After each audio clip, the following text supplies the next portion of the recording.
주께 가까이 날 이끄소서. 간절히 주님만을 원합니다. 채워주소서. 주의 사랑은 진정한 찬양 드릴 수 있도록 주께 가까이 주께 가까이 날 이끄소서. 간절히 주님만을 원합니다. 채워주소서. 주의 사랑은 진정한 찬양 드릴 수 있도록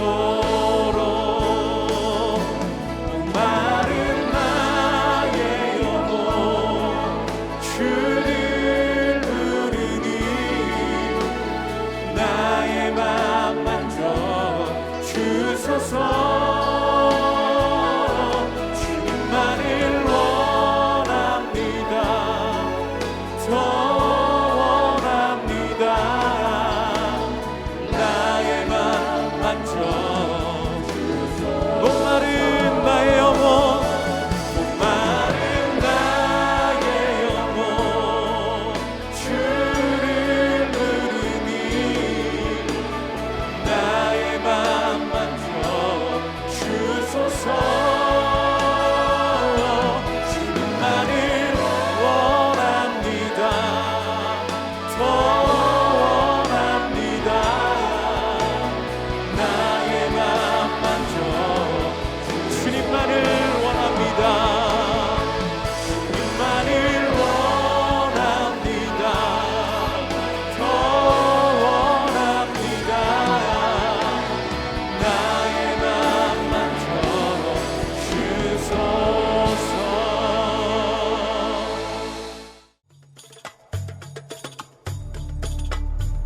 사울이 왕이 될 때 40세라. 그가 이스라엘을 다스린 지 2년에 이스라엘 사람 3,000명을 택하여 그 중에서 2,000명은 자기와 함께 믹마스와 베델산에 있게 하고 1,000명은 요나단과 함께 베냐민 기브아에 있게 하고 남은 백성은 각기 장막으로 보내니라. 요나단이 게바에 있는 블레셋 사람의 수비대를 치매 블레셋 사람이 이를 들은지라. 사울이 온 땅에 나팔을 불어 이르되 히브리 사람들은 들으라. 하니 온 이스라엘이 사울이 블레셋 사람들의 수비대를 친 것과 이스라엘이 블레셋 사람들의 미움을 받게 되었다 함을 듣고 그 백성이 길갈로 모여 사울을 따르니라. 블레셋 사람들이 이스라엘과 싸우려고 모였는데 병거가 3만이요 마병이 6,000명이요 백성은 해변에 모래같이 많더라. 그들이 올라와 베다웬 동쪽 믹마스에 진침해 이스라엘 사람들이 위급함을 보고 절박하여 굴과 수풀과 바위 틈과 은밀한 곳과 웅덩이에 숨으며 어떤 히브리 사람들은 요단을 건너 갓과 길르앗 땅으로 가되 사울은 아직 길갈에 있고 그를 따른 모든 백성은 떨더라. 사울은 사무엘이 정한 기한대로 이레 동안을 기다렸으나 사무엘이 길갈로 오지 아니하매 백성이 사울에게서 흩어지는지라. 사울이 이르되 번제와 화목제물을 이리로 가져오라. 하여 번제를 드렸더니 번제 드리기를 마치자 사무엘이 온지라. 사울이 나가 맞으며 문안하매 사무엘이 이르되 왕이 행하신 것이 무엇이냐?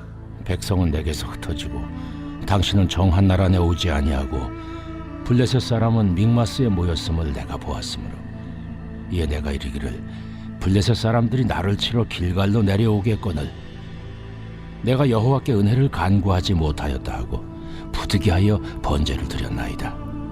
왕이 망령되이 행하였도다.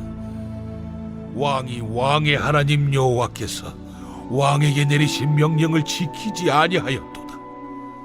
그리하였더라면 여호와께서 이스라엘 위에 왕의 나라를 영원히 세우셨을 것이거늘 지금은 왕의 나라가 길지 못할 것이라.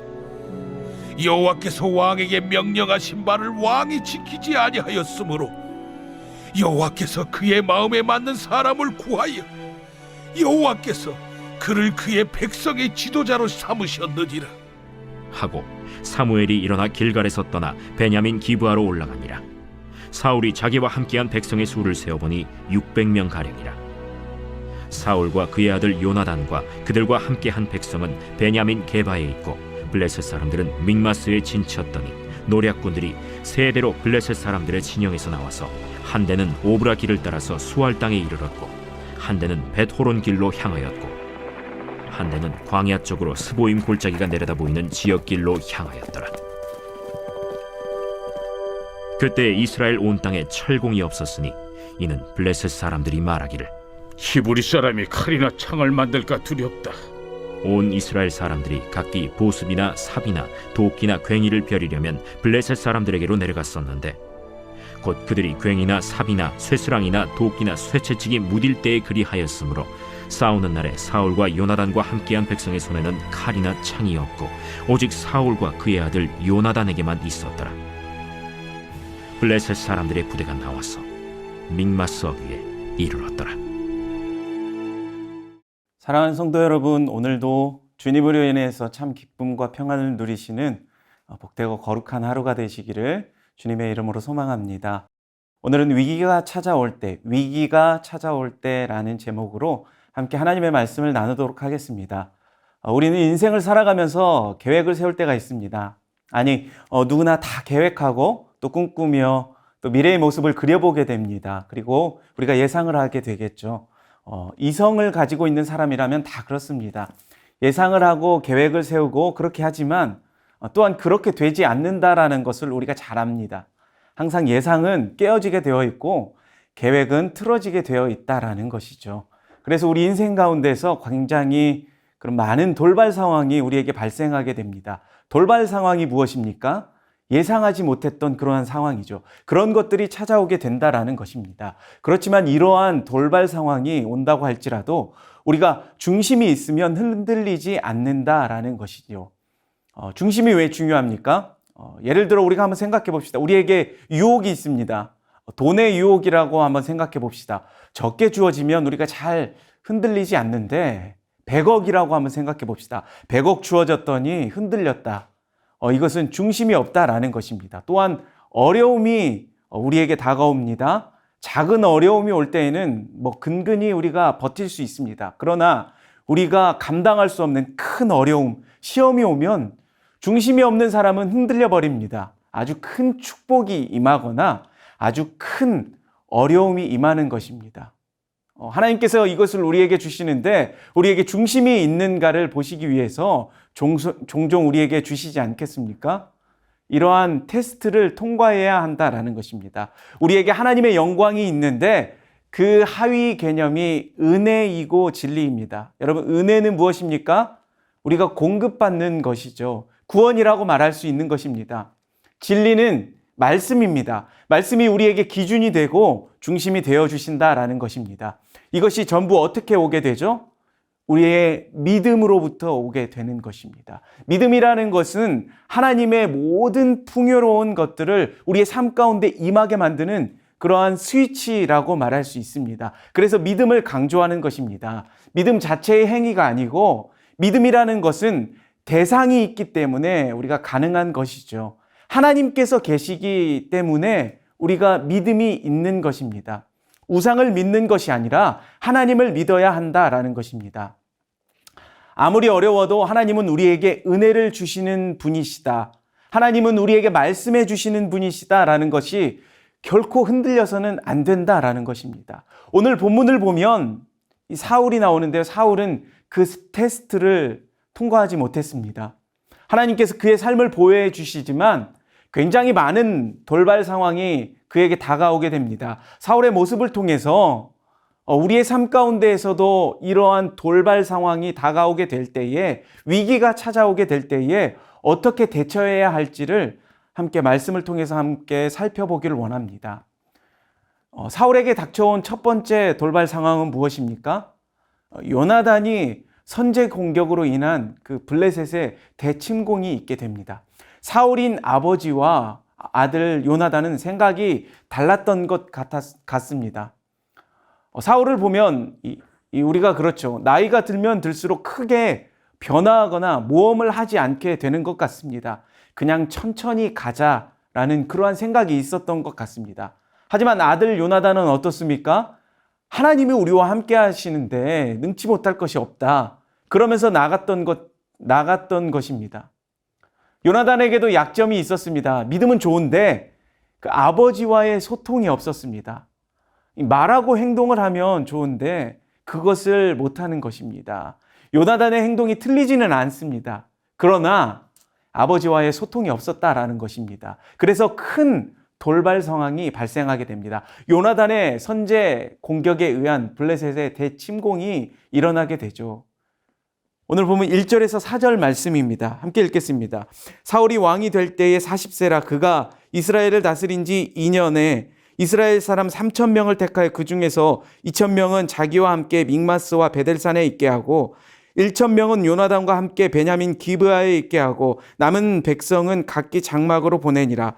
요나단이 게바에 있는 블레셋 사람의 수비대를 치매 블레셋 사람이 이를 들은지라. 사울이 온 땅에 나팔을 불어 이르되 히브리 사람들은 들으라 하니 온 이스라엘이 사울이 블레셋 사람들의 수비대를 친 것과 이스라엘이 블레셋 사람들의 미움을 받게 되었다 함을 듣고 그 백성이 길갈로 모여 사울을 따르니라. 두 번째 돌발 상황이 오게 됩니다. 블레셋이 대규모로 공격을 하고 또 이스라엘 백성들은 두려워하고 도망을 치게 된 돌발 상황이죠. 요나단의 돌발 상황, 블레셋의 공격과 또한 이스라엘 백성들의 흩어짐.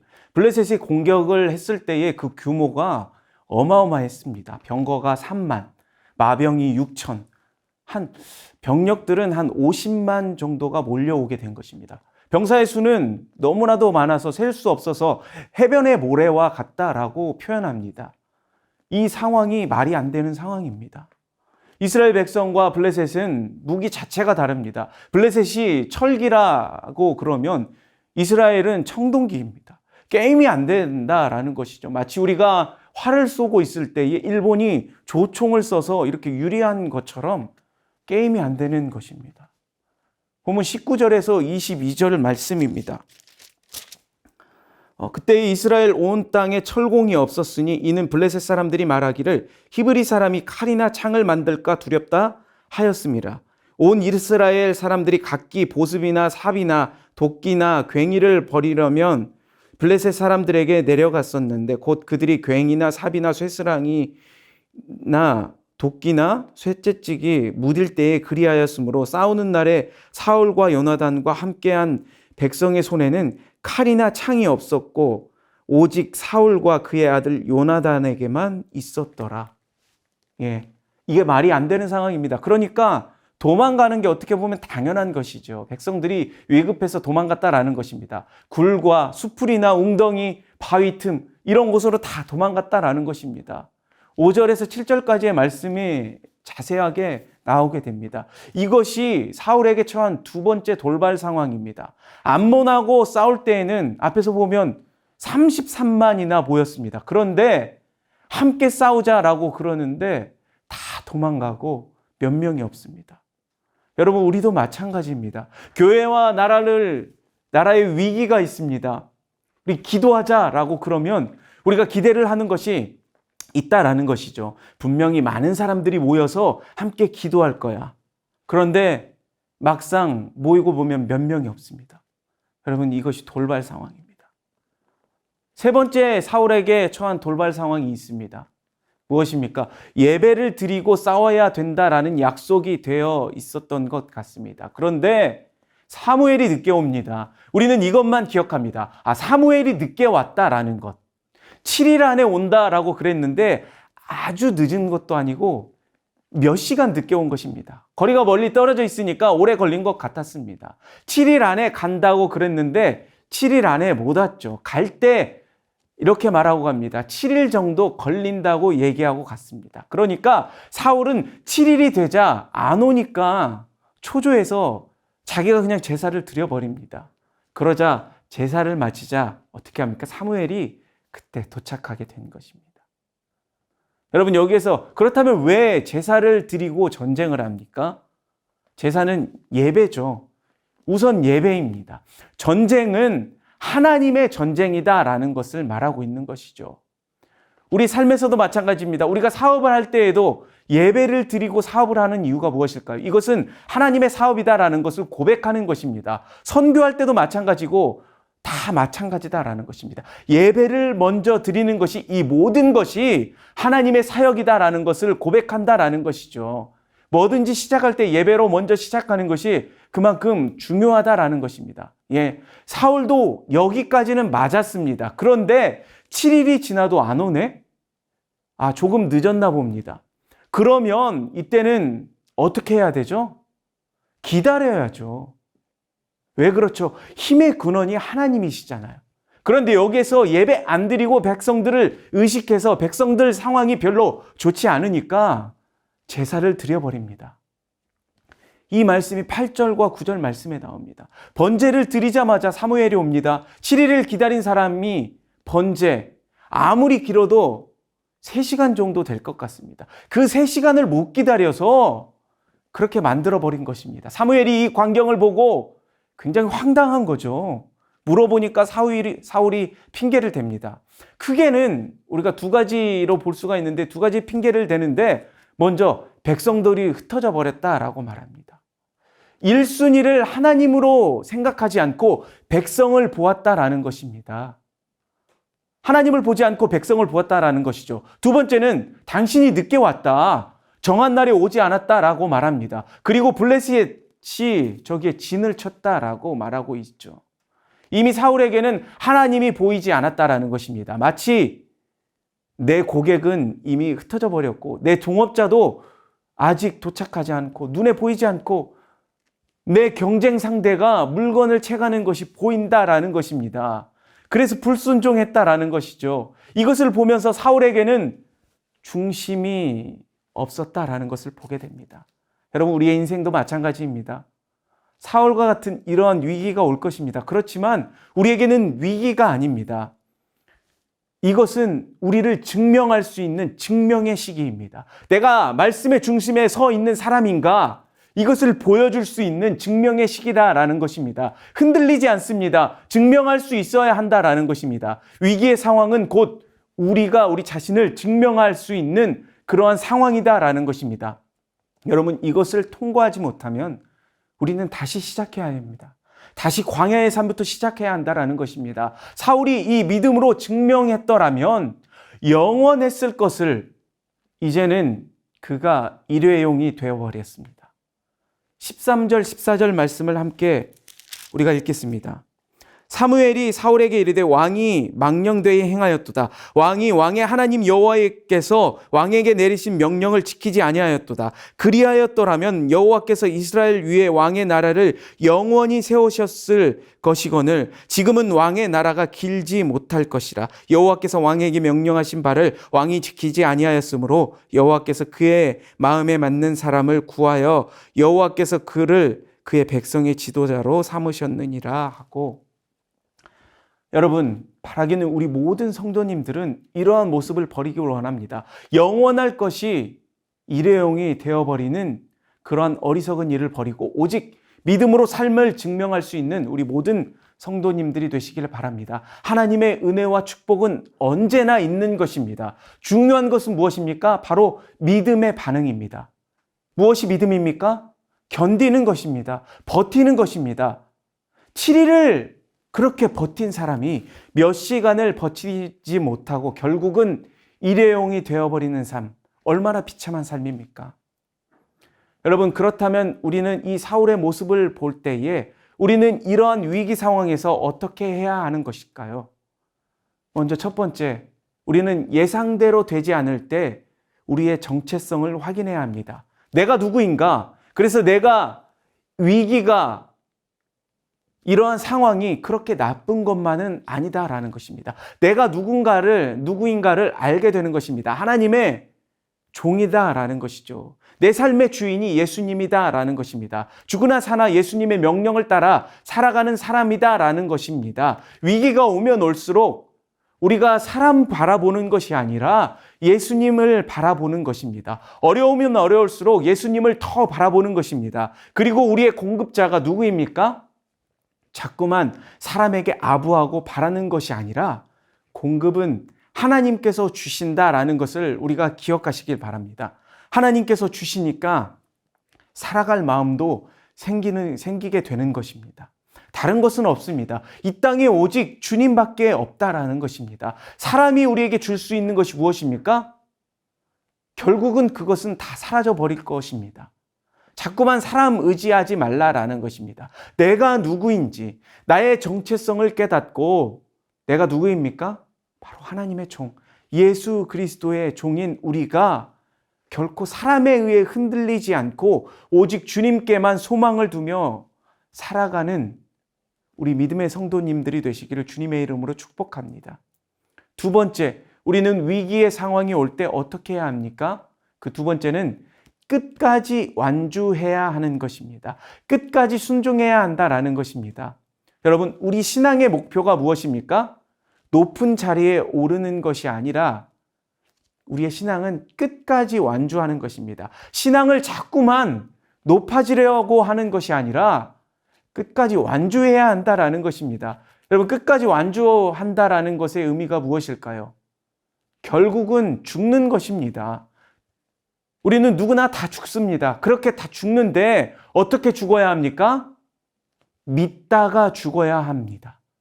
죽기까지 순종하는 것입니다. 완주하는 신앙은 바로 그 십자가의 신앙이다라는 것이라고 우리가 말할 수 있는 것입니다. 우리는 죽기 위해서 부름을 받았습니다. 잠시 이 세상에서 사는 것과 영원한 하나님의 영광을 위해서 바꿀 수 없기 때문에 우리가 이 믿음의 길을 걸어가는 것이죠. 이 길을 걸어가는 사람들은 어떠한 순간에도 하나님의 영광을 사모하고 하나님의 영광을 드러내고자 하는 열망에 차 있고, 그래서 우리는 어떠한 역경과 위기가 오더라도 끝까지 믿음의 길을 걸어가는 존재다라는 것입니다. 세상이 원하는 대로 세상에서 믿지 않는 사람들이 추구하는 것을 우리도 똑같이 추구한다라면 우리는 이도 저도 아닌 그러한 존재가 되어버릴 뿐입니다. 그저 일회용의 삶일 뿐이다라는 것이죠. 오늘 본문에서도 우리가 알 수 있듯이 이길 수 있는 싸움입니까? 철기와 마병이 있는 군대와 농기구를 가지고 있는 군대, 이건 도저히 말이 안 되는 싸움입니다. 하지만 이런 싸움도 이기게 만드시는 분이 바로 하나님이시다라는 것입니다. 우리는 이러한 하나님을 믿지 않으면 도저히 살아갈 수 없는 존재들이다라는 것입니다. 따라서 우리는 우리의 생각이나 느낌을 믿는 것이 아니라 하나님의 말씀, 하나님의 약속을 믿는 존재가 되어야 한다라는 것입니다. 여러분, 성경을 보십시오. 다니엘과 그 세 친구들을 보세요. 다니엘이 죽으려고 사자굴에 들어갔습니다. 하나님께서 어떻게 하셨습니까? 사자들의 입을 막아버리십니다. 죽으려고 들어갔지만 결국은 살았습니다.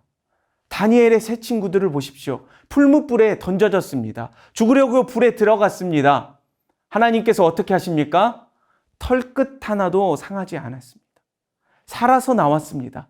끝까지 믿음 지키며 그 신앙을 완주할 때에 함께 하시는 그 주님으로 인해서 결국은 우리가 승리하는 인생이 된다라는 것입니다. 사랑하는 성도 여러분, 우리 모두가 끝까지 완주하는 그러한 신앙이 되길 소망합니다. 7일을 기다린 사람이 그 몇 시간을 못 기다려서 결국 일회용의 인생이 되었던 것을 우리는 보았습니다. 끝까지 참고 인내하고 완주하는 우리의 모든 신앙이 되길 바랍니다. 날마다 우리와 동행하시는 우리 주님이 계십니다. 주님으로 인하여서 우리는 그러한 인생이 될 수 있다라는 것입니다. 죽기까지 순종하신 예수 그리스도의 십자가의 그 사랑이 우리를 살게 하신 것처럼 끝까지 믿음 다하여 우리의 신앙을 완주하는 우리의 신앙이 그러한 신앙이 되길 주님의 이름으로 소망합니다. 우리 같이 이러한 기도 제목으로 함께 기도하며 나아갔으면 좋겠습니다. 먼저 우리에게 위기가 찾아올 때에 나의 정체성을 확인하여 사람에 의해 흔들리지 않고 오직 주님께만 소망을 두며 살아가는 우리의 복된 인생이 되게 하여 주시옵소서. 두 번째, 우리의 삶은 일회용의 삶이 아닌 영원한 삶을 꿈꾸는 그러한 가치 있는 인생임을 깨닫고 주님의 그 부르심에 순종하는 삶을 살아가게 하여 주시옵소서. 마지막으로 어떠한 역경과 고난과 위기가 다가오더라도 그러한 순간에도 끝까지 믿음의 길을 걸어갈 수 있는 우리의 삶이 되게 하여 주시옵소서. 우리 이러한 기도의 제목을 붙잡고 함께 기도하며 나아가도록 하겠습니다. 주께서 인도하네. 내가 음침한 골짜기라도 두려워하지 않음은 주께서 나와 함께 하시며 나를 안위해 주시네. 오 주께서 인도하네. 그 손길로 인도하네. 따스한 손길로 인도해. 언제든지 어디서나 변치 않고 살아내. 그 손길로 인도하네.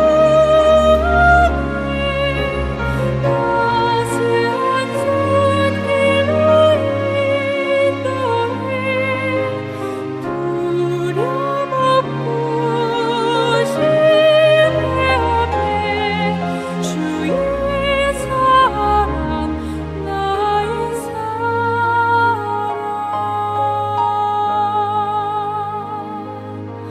주님 자비로움과 선하심 평생